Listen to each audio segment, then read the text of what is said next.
प्रभु यीशु मसीह के नाम में आप सभी का स्वागत है हमारे YouTube चैनल पर। और मैं आशा करता हूं कि आप सब प्रभु में सुरक्षित और आनंदित और प्रभु में मग्न होंगे। आज की सुबह हम परमेश्वर के पवित्र शास्त्र वचन में से पढ़ेंगे, देखेंगे और बाइबल अध्ययन करेंगे। और जो बाइबल बताती है हमें कि यीशु के लहू में जो छिपता है उसे कोई भी बीमारी हो, कोई भी शैतान या कोई भी समस्या उसे छू नहीं सकती।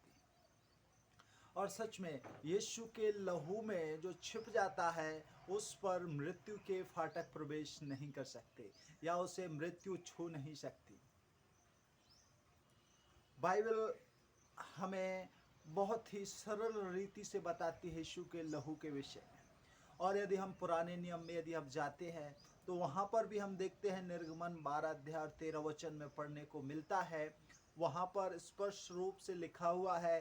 मैं आपके लिए वचन पढ़ना चाहूँगा। निर्गमन 12 अध्याय 13 वचन, और जिन घरों में तुम रहोगे उन पर वह लहू तुम्हारे निमित्त चिन्ह ठहरेगा, अर्थात मैं उस लहू को देखकर तुमको छोड़ जाऊंगा, और जब मैं मिस्र देश के लोगों को मारूंगा तब वह विपत्ति तुम पर ना पड़ेगी और तुम नाश ना होंगे।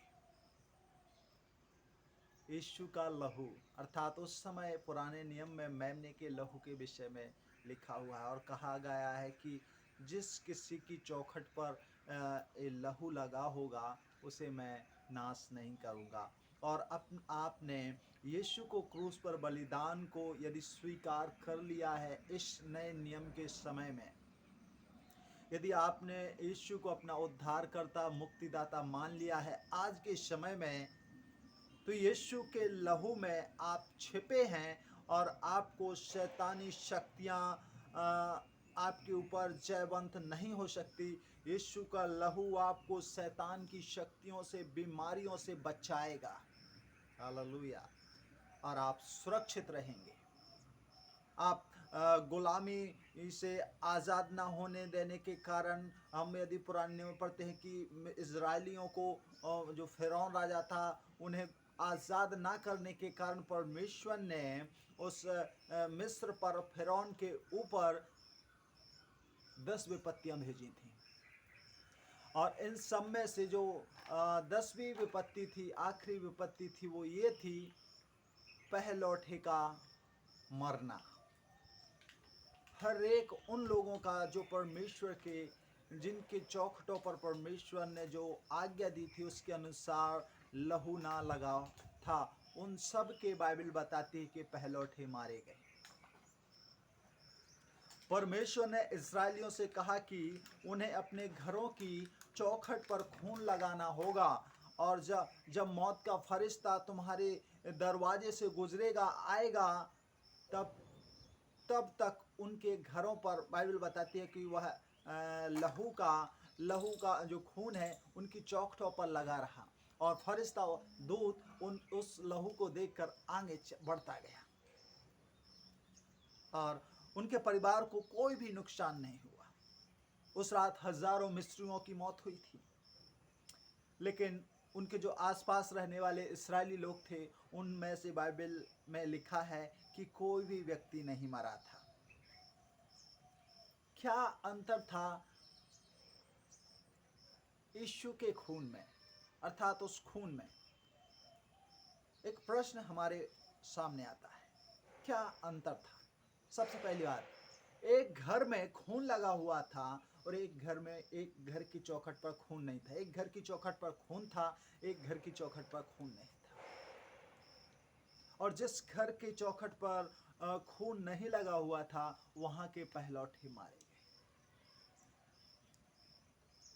इसलिए हमें परमेश्वर के लहू को बहुमूल्य समझना है। यीशु के लहू चौखट पर लगे होने का मतलब यह है, जो परम प्रधान के छाए हुए स्थान में बैठा रहे हुआ है सर्वशक्तिमान की छाया में ठिकाना पाएगा। और इसलिए एक परम प्रधान की शरण में था, दूसरा नहीं था। मिस्री लोग परम प्रधान की शरण में नहीं थे, इसलिए वे नाश हो गए। और जब आप अपने घर पर यीशु के लहू का चिन्ह रखते हैं और परमेश्वर का आदर करते हैं, तब वह संकट आने पर आपको छिपा लेता है। जो चीज़ें दूसरे लोगों को बाहर ले जाती हैं, जो चीज़ें लोगों को मृत्यु की ओर ले जाती हैं, वे यीशु के लहू के कारण आपको नहीं ले जा सकती। दूसरों को हराने वाली मुसीबत आपको नहीं रोकेगी। जो दूसरे लोगों को जो हरा देते हैं, लेकिन वो मुसीबत आपको नहीं रोक पाएगी, क्योंकि आप यीशु के लहू में सुरक्षित पाए जाते हैं। आपको चिंता करने की आवश्यकता नहीं है। इस डर से हम और आप कई बार जूझते हैं और गुजरते हैं कि आने वाले भविष्य में क्या होगा। शायद नौकरी से मुझे निकाल दिया गया, शायद बड़ी बीमारी से मुझे सामना करना पड़ रहा है। लेकिन मेरे प्रिय भाई और बहन, मैं आपको बताना चाहता हूं, आप डरे नहीं, क्योंकि आप परम प्रधान की शरण में हैं। आप यीशु के लहू में सुरक्षित पाए जाते हैं। आप यीशु के लहू के द्वारा उन सारी चीज़ों पर जय पा चुके हैं। आपको बीमारी, आपको डर, आपको शैतान छू भी नहीं सकता है।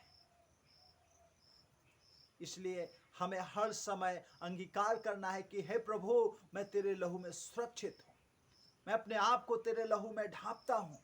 हमें अंगीकार करने की आवश्यकता है, और जब हम ऐसा करते हैं, प्रभु हमारी रक्षा करता है, हम उसके शरण में सुरक्षित पाए जाते हैं। सो प्रभु आप सबको आशीष दे। इस मैसेज को आप लाइक, शेयर, सब्सक्राइब और कमेंट ज़रूर कीजिए, ताकि हमें फीडबैक मिले और हम जान सकें कि हम आपके लिए और कैसे वीडियो बना सकें, और आपको क्या ब्लेसिंग, क्या आशीष इन वीडियो के द्वारा मिलती है। प्रभु आपको आशीष दे। God bless you.